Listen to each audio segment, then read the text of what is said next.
नमस्कार मैत्रिणींनो. तर ह्या ठिकाणी तुम्ही बघू शकता, ज्यावेळेस आपल्याकडे ह्या प्रकारचा ब्लाऊज येतो, तुम्ही बघू शकता हा ब्लाऊज मी टीच केलेला आहे. ओके, आता जस्ट मी टीच केला म्हटलं बऱ्याच मैत्रिणींना काय होतं ना, ज्यावेळेस अशा प्रकारचे स्टोनचे जी बॉर्डर असते किंवा कट वर्क असतं, ठीक आहे. तर अशा वेळेस आपल्याला ज्यावेळेस अस्तरचा ब्लाऊज शिवायचा असेल, तर अशा वेळेस आपल्याला अस्तर हा त्याला कसा जॉईन करायचा, म्हणजे ह्या ठिकाणी आपल्याला शिलाई मारायला जमतच नाही, कारण हे स्टोन पण असलं तर आपण काढू पण शकत नाही. मग अशा वेळेस काय करायचं, तुम्हाला स्लीव्ज ही बरोबर कट करून घ्यायची आहे.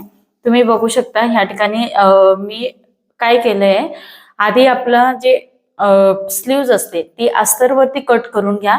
त्याच्यानंतर मेन फॅब्रिक वरती आपण जसं रेग्युलर पद्धतीने कट करतो ना, त्या पद्धतीने कट करून घ्यायची.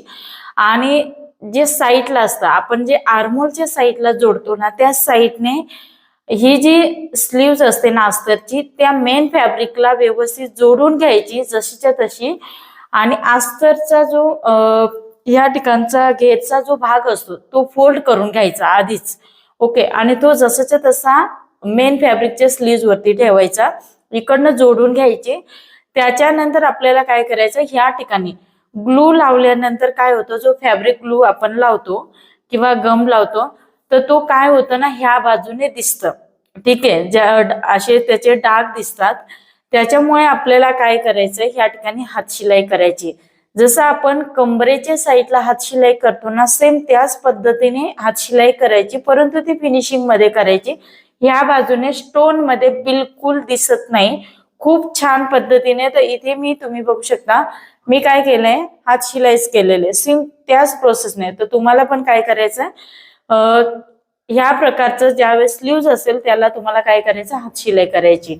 आणि मग त्याच्यानंतर संपूर्ण बाही जी आहे ती तुम्हाला या ठिकाणी जोडायची. तर अशा प्रकारे मी ही स्लीव्स तयार केलेली. ही छोटीशी ट्रिक्स आहे, म्हटलं चला तुमच्या बरोबर शेअर करते. बऱ्याच ताईंना प्रश्न पडतो की ताई स्लीव्ज कशी लावायची, त्याला शिलाई कशी मारायची, स्टोन पण काढू शकत नाही, कटवर्क आहे. आणि ही अस्तरची जी स्लीव्ज असते ना, नेहमी कटवर्कचा जो हा सेंटर असतो ना, त्याच्या आतून म्हणजे आपल्याला काय करायचं, हे जे कटवर्क आहे गोलाई, तर इथला जो भाग आहे ना त्याच्या अगदी आतमध्ये लावायची, त्याच्या पुढे येऊ द्यायची नाही. आपण जर इथून अस्तर घेतलं ही गोलाईच्या इथून, तर हा जो पोर्शन असतो इथे अस्तर बाहेर दिसायला सुरुवात होते. ओके, हा खोलगटपणा असतो त्या ठिकाणी.